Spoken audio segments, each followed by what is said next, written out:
மண்டலங்கள் இருக்கிற எங்கள் பிதாவே, உம்முடைய நாமம் பரிசுத்தப்படுவதாக, உம்முடைய ராஜ்யம் வருவதாக, உம்முடைய சித்தம் இந்த ஆலயத்தில் செய்யப்படுவதாக. நீர் எங்களோட பேசும், பூமியின் குடிகளோட பேசும், எல்லாரோட செவிகளையும் திறந்தருளும், இருதயத்தில் எழுதப்படட்டும். இயேசுவின் நாமத்தில் ஜெபிக்கிறோம் நல்ல பிதாவே. 2 கொரிந்தியரின் புஸ்தகம் 2 கொரிந்தியர் 3ஆம் அதிகாரம் 5வது வசனங்களை வாசிக்கலாம். எங்களால் ஏதாகிலும் ஆகும் என்பது போல, எங்களால் ஏதாகிலும் ஆகும் என்பது போல ஒன்றை யோசிக்கிறதற்கு நாங்கள் எங்களாலே தகுதியானவர்கள் அல்ல, எங்களுடைய தகுதி தேவனால் உண்டாயிருக்கிறது. பரலோக ராஜ்யம் சமீபத்தில் இருக்கிறது. The kingdom of heaven is at hand என்று வேதவசனம் சொல்லுகிறது. ஒவ்வொரு முழங்கால்களும் அவருக்கு முன்பாக முடங்க வேண்டும், ஒவ்வொரு நாவுகளும் அவரை அறிக்கை செய்ய வேண்டும். All the knee shall bow, all the tongue shall confess Jesus is the Lord. ஒரு அல்லேலூயா சொல்லுமே.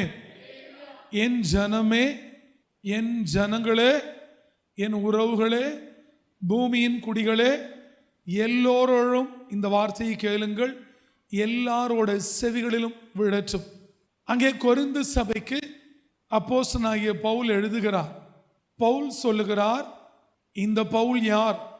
பென்யமின் கோத்திரத்தை சேர்ந்தவர் என்பது ஒருபுறம் இருந்தாலும், நியாயப்பிரமாணம் எல்லாவற்றையும் கற்று முழுவதும் அறிந்து தேறின ஒரு தேவனோட மனுஷன்.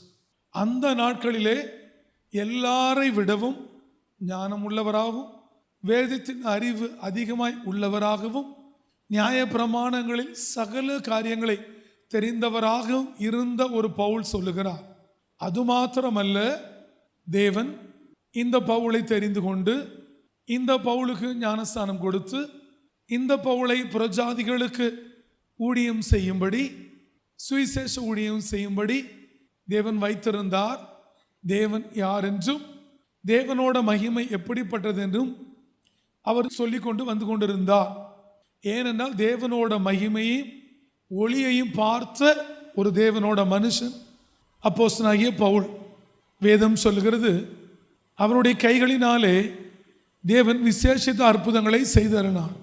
தன் கச்சைகளினாலும் உருமால்களினாலும் துப்பட்டாக்களினாலும் இப்படி கச்சைகளெல்லாம் தூக்கி போடுகிற பொழுதே பிசாசுகள் அலறி ஓடும். அப்படி தேவன் பவுலை வைத்திருந்தார். ஆனால் இந்த பவுல் ஒரு நாள் சொல்லுகிறார், என்ன சொல்லுகிறார்? எங்களால் ஏதாகிலும் ஆகும் என்பது போல. பவுலே அப்படி சொல்லுவார். ஆனால் இந்த பவுல் எம்மாத்திரம் எங்களால் ஏதாகிலும் ஆகும் என்பது போல. பவுலும் பவுலோடு கூட இருந்தவர்களும் இருக்கிறார்கள். பவுல் சொல்லுகிறார், ஏதாகிலும் ஆகும் என்பது போல. என்னால் இது ஆகும், இது ஆகாது, இதை செய்யலாம், இதை செய்ய முடியாது, அப்படி என்று யோசிக்கிறதுக்கு நாங்கள் தகுதியானவர்கள் அல்ல என்று சொல்லுகிறார். இதை சொல்லுகிறவர் யார்? பெரிய பெரிய அற்புதங்களும் அடையாளங்களையும் செய்த தேவன் பயன்படுத்தின தேவனோட மனுஷன். தேவன் மற்ற எல்லாரை விட பவுலின் கைகளினாலே விசேஷித்த அற்புதங்களை செய்தார் என்று அப்போஸ்தலர்களே வேதம் சொல்லுகிறது. அப்படி இருந்த ஒரு தேவனோட மனுஷன், இருக்கிற தேவனோட மனுஷன் சொல்லுகிறார், எங்களால் ஏதாகிலும் ஆகும் என்பது போல். ஒன்றை யோசிக்கிறதுக்கு நாங்கள் எங்களாலே தகுதியானவர்கள் அல்ல. எங்களுக்குள்ளே கூட எங்களாலும் எங்களுக்கு எந்த தகுதியும் இல்லை என்று சொல்லுகிறார்.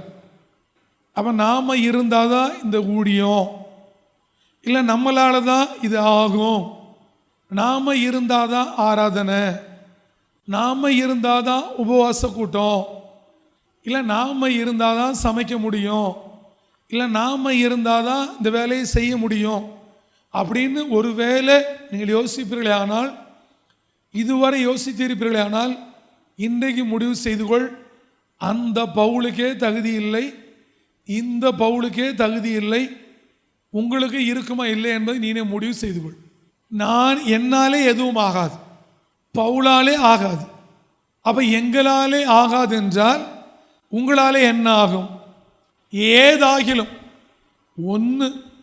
இன்றைக்கு சொல்லுகிறேன், நான் இருந்தாதான் ஊழியம், நான் இருந்தாதான் சபை, என்னால் ஆகும், எங்களால் ஆகும், எங்கள் குடும்பத்தால் ஆகும், அப்படியெல்லாம் ஒரு எண்ணம் இருக்குமே ஆனால் அதெல்லாம் சொல்லுகிறதுக்கு நீங்கள் தகுதியானவர்கள் அல்ல.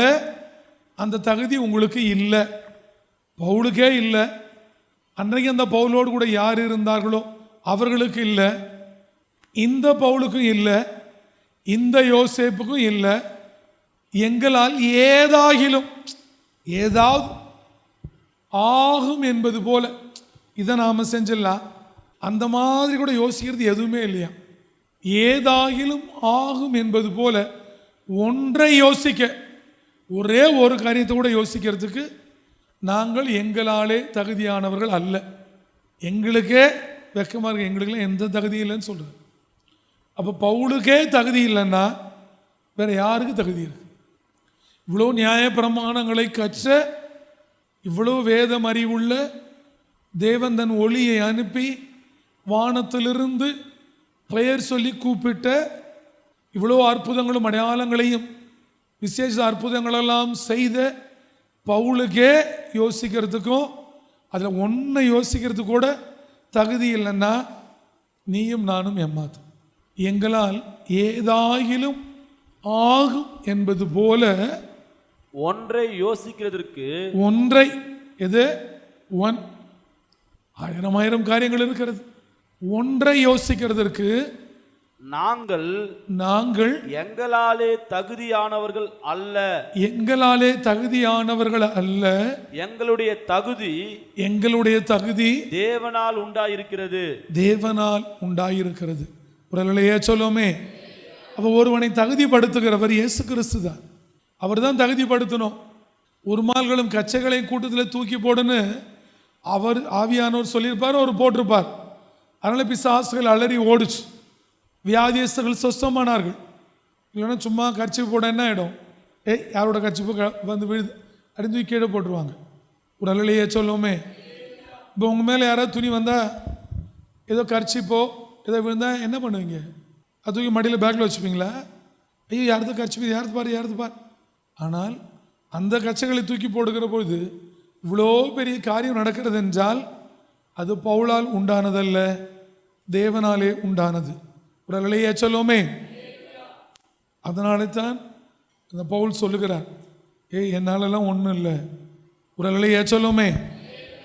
என்னாலெல்லாம் ஒன்றும் இல்லை என்று சொல்லுகிறார். இன்னைக்கு ஒரு முடிவு செய்து கொள்.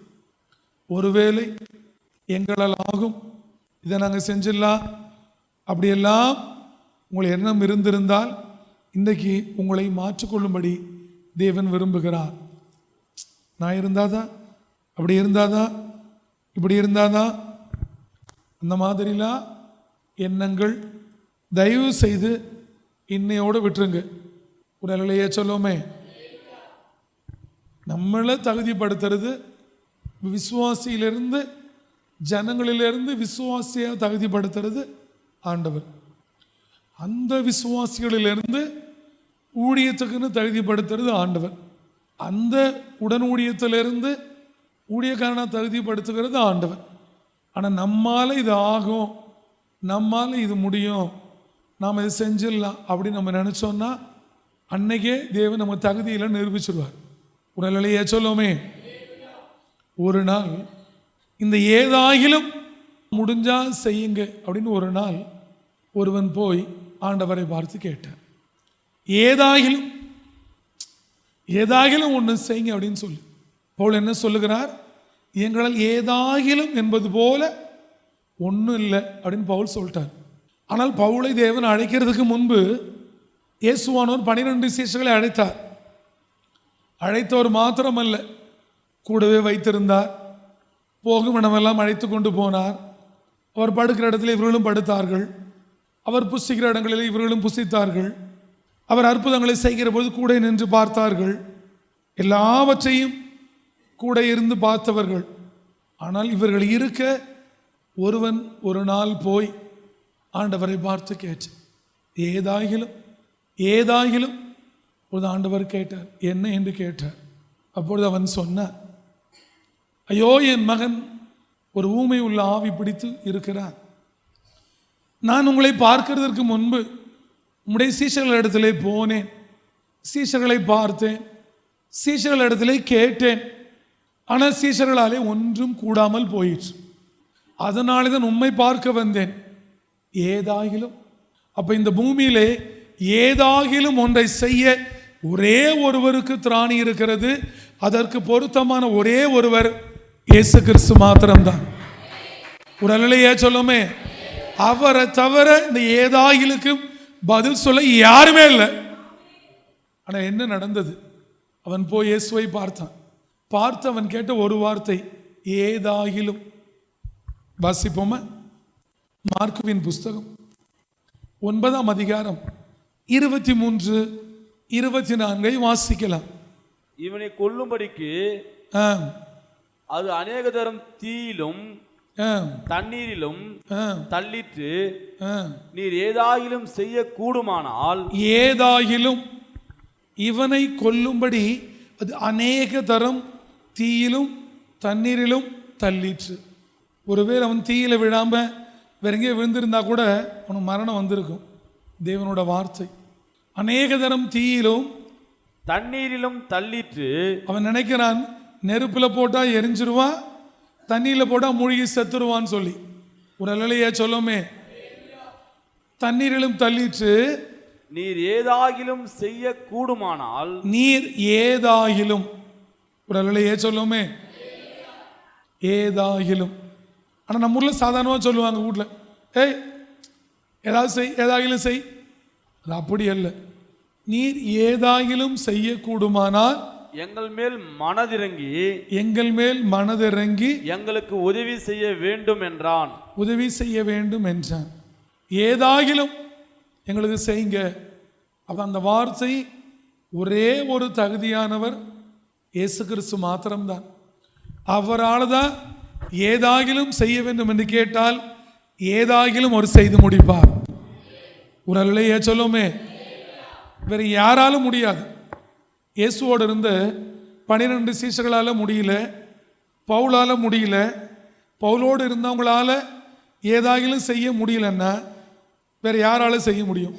பழைய ஏற்பாடு தீர்க்கதரிசிகளை பார்க்கிலும் அதிகமாய் தேவன் செய்யும்படி வைத்தது சீஷர்களையும் பவுலையும் தான். ஒரு அல்லையா சொல்லுவோமே. இவங்களாலே ஆகாது அப்படின்னா யாராலே ஆகும்? அதுல 18 வாசிக்கலாம். அது அவனை எங்கே பிடித்தாலும் அங்கே அவனை அலைக்கழிக்கிறது. அப்பொழுது அவன் நுரை தள்ளி பல்லை கடித்து சோர்ந்து போகிறான்.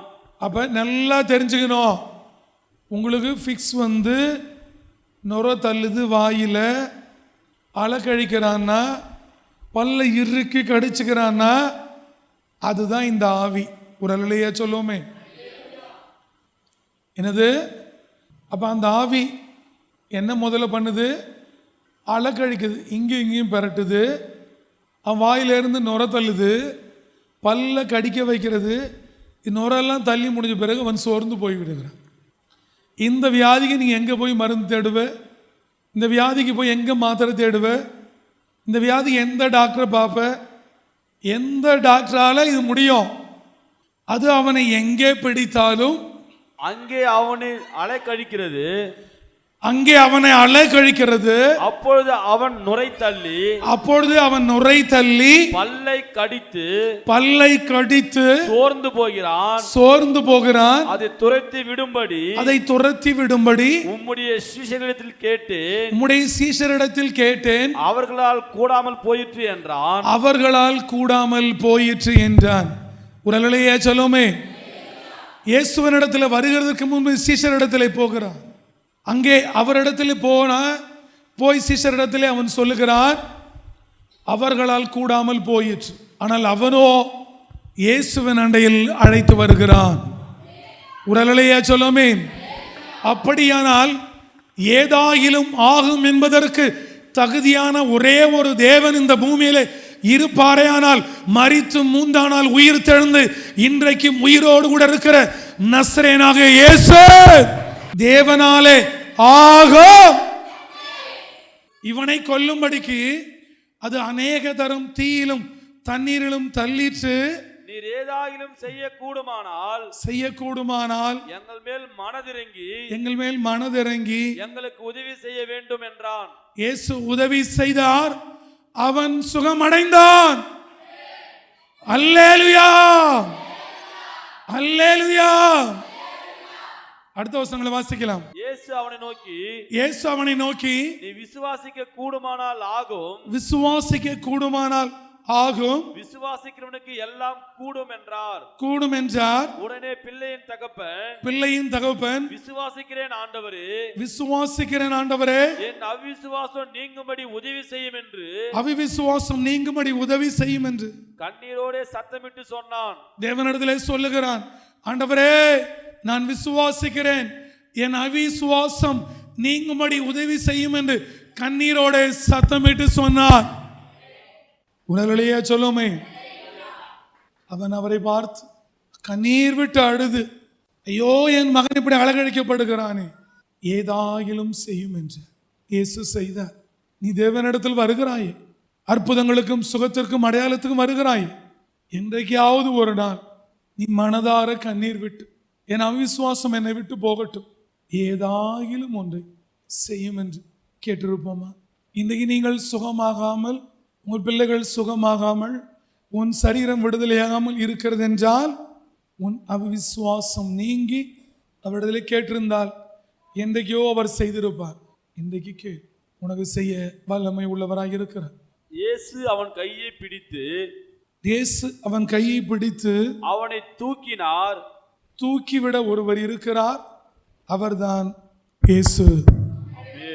உடனடியா சொல்லுமே, அவனை தூக்கிவிட யாரும் இல்லை. உங்களையும் என்னையும் தூக்கிவிட ஒருவர் எப்பொழுதும் இருந்து கொண்டே இருக்கிறார். உடனடியா சொல்லுமே, அவர்தான் இயேசு. தூக்கினார், உடனே அவன் எழுந்திருந்தான்.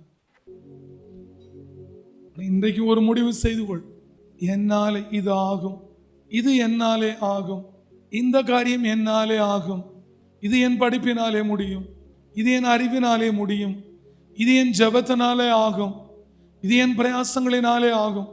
உன் எண்ணங்களை உன் இருதயத்திலிருந்து அறவை எடுத்து விடு.